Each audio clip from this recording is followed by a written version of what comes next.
This is a battle between something Germanic and the Huns. Achilles the Hun is commanding the Huns, and Diplomatt of the Wolf Clan is commanding the Alans. Let's see if there's something Germanic, and this is one of the most something Germanic armies you could possibly field, because it has Germanic infantry as well, not just cavalry and archers, and Germanic crossbowmen. So this is something Germanic, very Germanic. Now let's just pause it here and have a look at the builds. For something Germanic, we have 5 Germanic horsemen.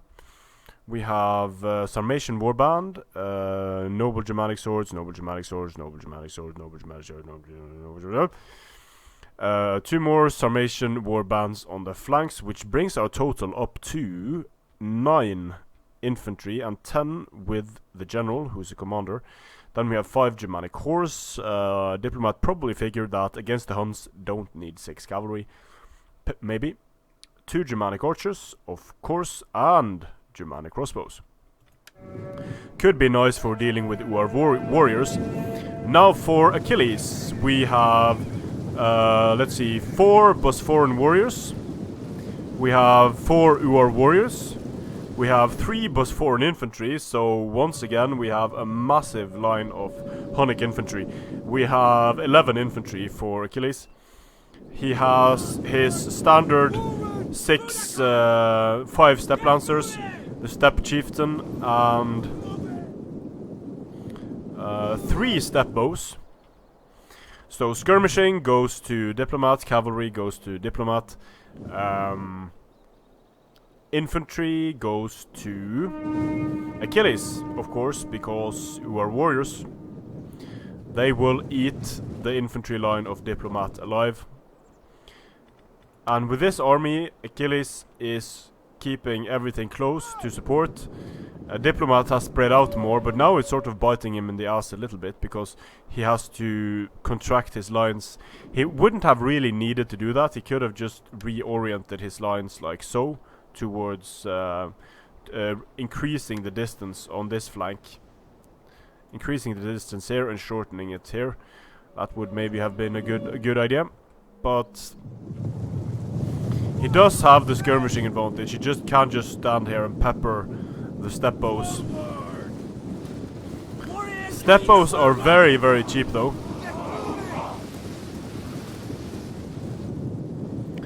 And Achilles just being super aggressive in his movements towards the flank here. He just keeps moving. Diplomat keeping all of his cavalry together here. And now it looks like the step bows are in range. They're going to be knocking down a few of their own men, but very nice damage done here on the Germanic horse. Very, very nicely done. Losing a lot of Germanic horse here is Diplomat.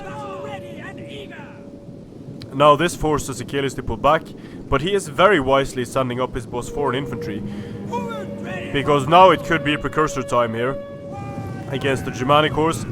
If he gets a few shots off here into the backs of these units, and he does, very nicely done. He's doing a lot of damage to the Germanic horse now. So very nice push and pull there by Achilles. And these step bows are really laying down the hurt on the Germanic horsemen, doing so much damage. Holy shit. They are these are some MLG step bowmen. I mean, their kills aren't huge, but there are quite a few cavalry kills here, and they shouldn't be doing as well as they're doing, but they are, because they're being supported very closely. And now they're going to be firing at the crossbowmen, which is a good idea. The crossbowmen are a major threat for the Uar warriors.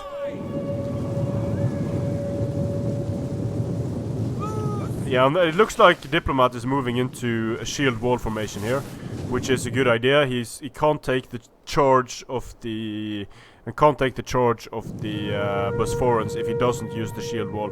Here comes the cavalry of Diplomatt, but nope, it pulls back. So these Bosphoran warriors are doing a lot of damage with their precursor javelins. Over here on the flanks we have Germanic horse being stopped though by the steppe lancers. And a lot of hit point damage being done by Achilles on these units. Diplomatt is also doing a lot of damage to the steppe lancers. Steppe lancers rushing in here to stop the Germanic horse. And now it's time to start. The Uar warriors didn't get a charge here. Time to start supporting here. And having to support these fights means that Diplomatt has to move out of his shield wall formation with his Germanic swords, and that makes them a lot less effective. The Uar warriors are going to be able to eat them alive now, but this Germanic horseman was actually destroyed over here. Steppe Lancer is free for Achilles. Bosphoran infantry, not great charging stats, but very good stats in extended melee. Should do a decent job here against the Summation Warband, because the Summation Warband were charging here, but this is a mess. This is a clusterfuck of an engagement. So here we have the Steppe Chieftain just dying to long-range missile fire, but this doesn't look too good for Diplomatt here. We have the Bosphoran infantry. It should do well against noble Germanics. And we also have the Uar warriors. When they clean up, they will destroy Summation Warband very, very easily. Very nice rear charge here by Achilles into these engaged units. They're also fighting Bosphoran infantry, so they can't really pull out at this time. The Steppe Chieftain is just taking wow, he's dying really, really quickly. At minus 20 morale, doesn't care. Or was that another unit? Yeah, that was the Steppe Lancers. So the Summations just die to our warriors.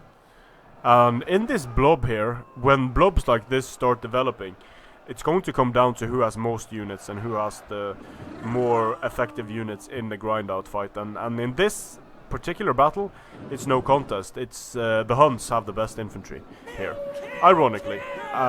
So Diplomatt went lighter on the cavalry than he could have, and he went lighter on the skirmishers than he could have, and he brought a lot of infantry, which against the Huns, at least in my opinion, it doesn't make that much sense. The men are broken and running for their lives. Now both generals are dead. But once again, the Uar warriors, there is no response for the Uar warriors at this point, so they're just going to be able to grind down anything. And it might be that Diplomatt's plan was to have Achilles engage his shield wall, in which case his Germanic swords would probably have done a really good job because of their bonus against infantry. But when the engagement started the way it did, and when Diplomatt had to start supporting his cavalry fights, then his noble Germanics were not able to be effective. So with more archers, that might have worked. Close victory there for the Huns. The Bosphorans do well, the Uar warriors do well. The steppe archers, although their numbers of kills are not impressive, it's certainly not compared to the Germanic archers, I think they did a really important job in taking care of these Germanic horse, because the Germanic horse really wasn't able to be that effective. So for Diplomatt, I think against the Huns, going too infantry heavy is a huge liability, because the Huns are going to be able to defeat an infantry line with very few units like the Uar warriors. So taking out the Summations maybe, and then just pouring on the Germanic archers and Germanic horse, I think that really would be the recipe to beat a Hunnic army like this, because while the Huns, you defeat the Hunnic cavalry and the infantry dies to your cavalry and to skirmishers. So I think, and also having those 4 or 5 Germanic archers, possibly even 6, could have just absolutely shredded any bow units that were brought by the Huns, and would have also shredded any shock cavalry, because most people will bring shock cavalry, very cheap shock cavalry, steppe lancers for the Huns, and they die very, very easily to flaming shot. But good game, nice to see the Huns win against something Germanic. Strength and honor.